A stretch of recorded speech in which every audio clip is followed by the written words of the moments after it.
Hey guys, I'm Alex and this is DxTory YouTube channel. This is my first video on the channel, so please support me with like and subscribe and write in comments about good and bad sides. In the future I'll be doing many gameplays, tutorials, maybe even unboxings, but for today I'm ready for you with one tutorial. So I'll be showing you how to set up DxTory for best settings. Actually, what is DxTory? DxTory is one software for recording games. So it can't record a desktop, but it can just record the games, and I will leave a link in description so you can download the full version without any paying.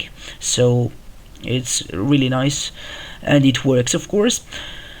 And also I will leave a link of all codecs and other things you need to optimize DxTory for best settings. So let's start. When you first time open this DxTory, you think that this is so confusing, it has so many tabs, and just it's looking so complicated.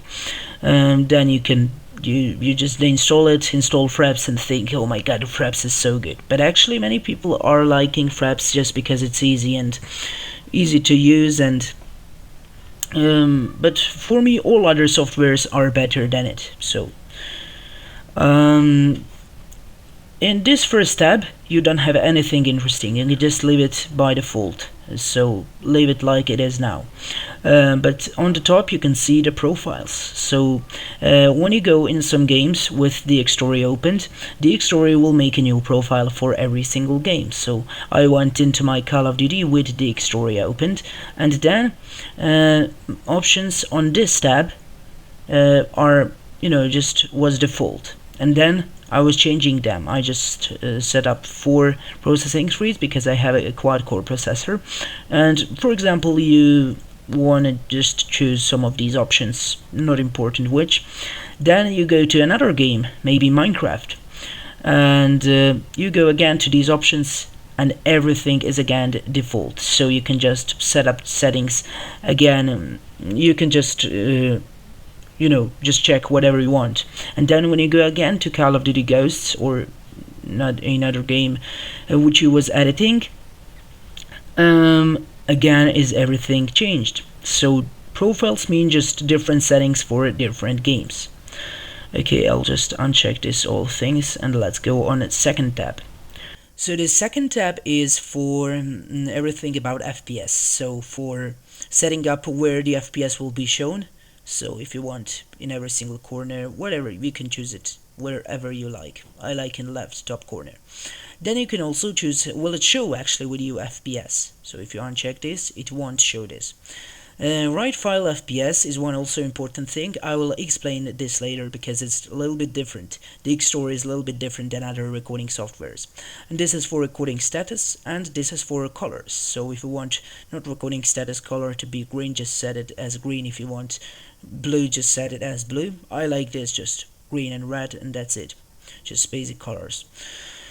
So what is actually this write file FPS? As I said, the DxTory is working a little bit different than some other recording softwares. In some other recording softwares, when you are recording, if you have a bad hard drive, the FPS will be lower and you'll play with lag, or not with lag, but with less FPS than you have without recording.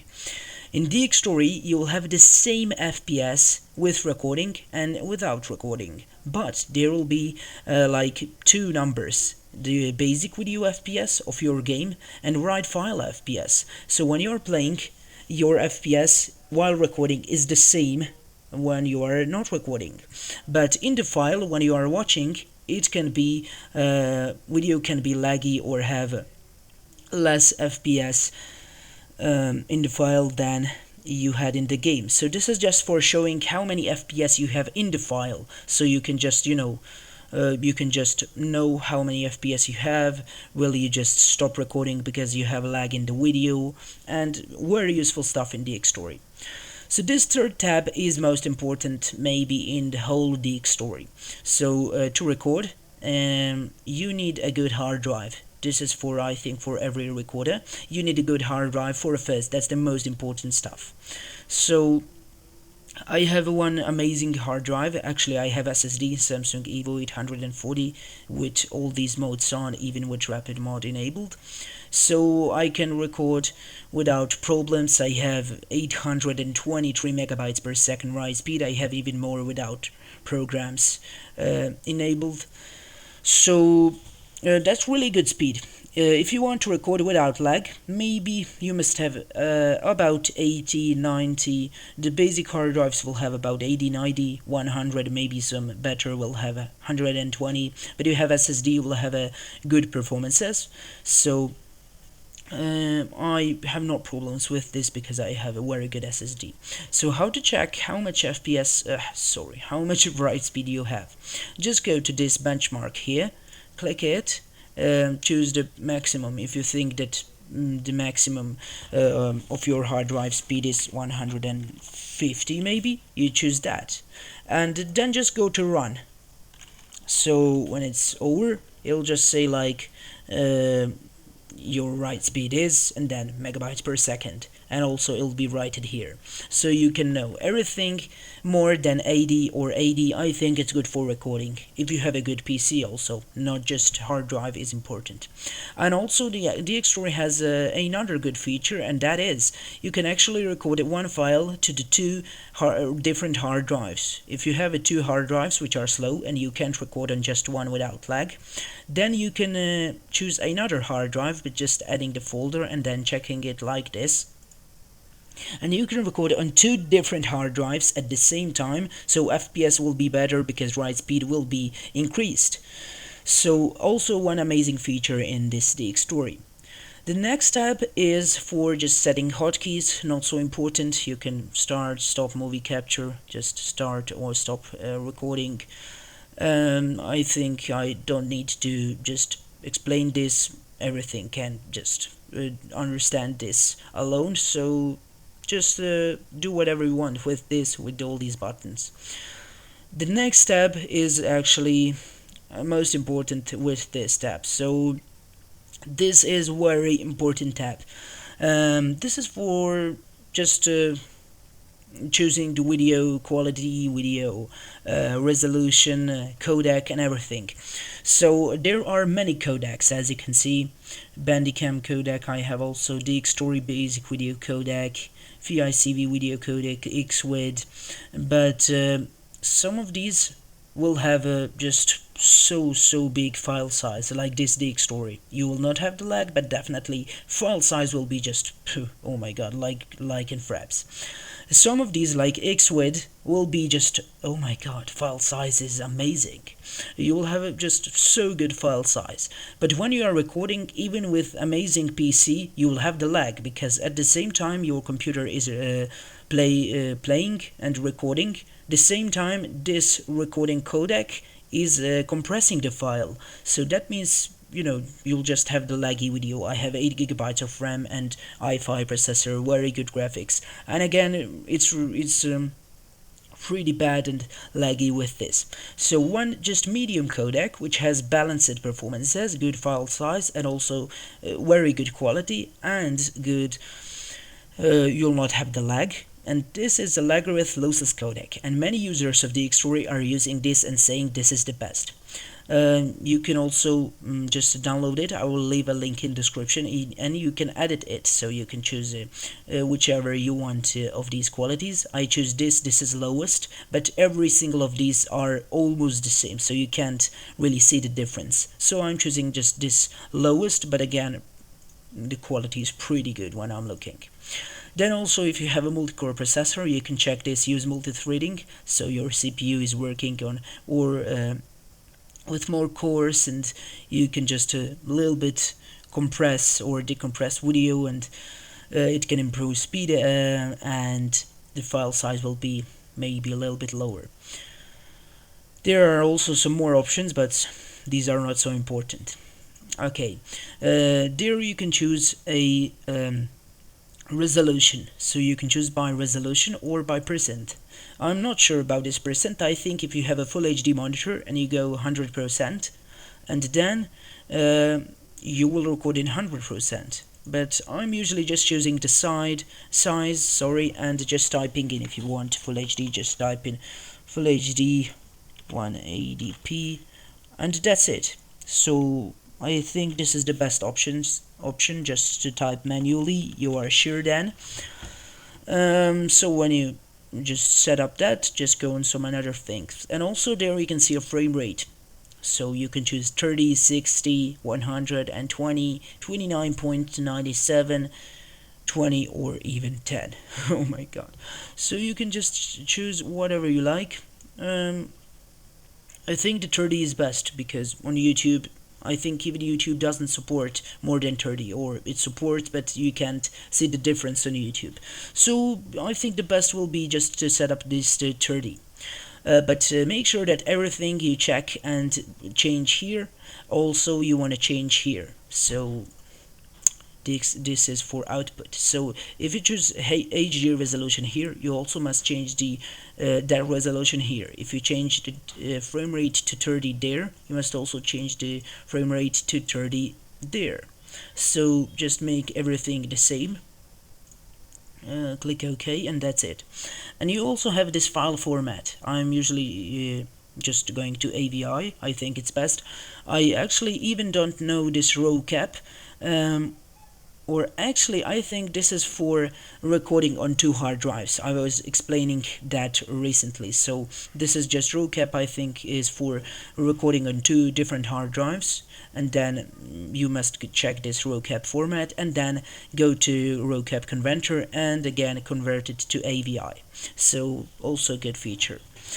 The next tab is also important. This is everything about sound. You can choose maximum 8 audio streams, so that's amazing. So the first audio stream, I'm usually choosing my speakers if I'm playing game. You don't want to just don't hear anything in a game, just microphone, that'll be boring. And then for a second device, I'm choosing my microphone. So how to just add, you will basically have just the speakers and don't have the microphone or microphone whatever. So just go to add audio stream and it'll be like this, and just choose whatever you want. If you want a microphone, and choose these settings, and then I'll just go to delete because I already have the microphone. And I'm choosing to PCM and PCM 44100 Hz 16-bit stereo for both of these audio streams, but you can even choose this. I think this is just a little bit better as this, but I don't think that you can hear the difference. So the next tab is about screenshots, and this isn't so important. This is just for editing screenshots, but for me screenshots are the same. So you can just choose the quality, you can choose file format. I'm usually just choosing a PNG. You can choose again the size or in percents, yeah. Include mouse cursor. For example, if you are playing a League of Legends, you want screenshots with your mouse, maybe whatever. So you can just edit all of these settings. I don't know all of these settings for screenshots because I don't need different screenshots. Screenshots are the same always. So we'll just skip this tab and go on next. The next is, I was showing it on a start, and this is for options. So you can choose the limit video FPS here. Again, I'll type in 30 in here. And sorry for background noises, maybe you can hear, but I'm apologizing for that.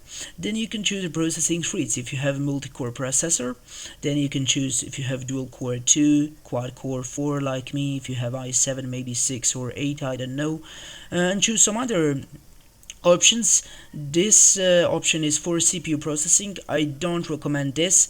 This is the GPU load is decreased by doing the GPU processing with CPU. So basically in the games the GPU will do the just the work in game, but when you check this for CPU processing, everything that GPU is usually doing now that will be CPU doing. So I not recommend this. I usually just go like this without that for CPU processing, and then GPU is doing its work, CPU, its work, and I think this is balanced and okay. And you have also many of these other things, but I think these options are not so important. You have a waitful available buffer, disable delay processing, not so sure about these, not so important. We'll go to the next tab. And this next step is also not so important, just to also some options. Check update profiles, icon size, and even more some not important stuff. And then the last of these are also not important. And as you can see, I have a license, but I didn't boot the program, as I said, or didn't buy, sorry. As I said, I just downloaded the full version with already registered. So I will leave a link to download this DxTory, and as you can see, expires unlimited, so great. Also some unimportant stuff, and we'll go again to the first tab, and I will end up the video here. So guys, this was the video how to set up DxTory for best performances. You can see all of these links in description. This was my first video. I hope you enjoyed in it. Please leave a comment. Just, is my quality good, is my sound good, and leave a like, subscribe if you enjoyed in the video. Thanks for watching guys, I will see you next time.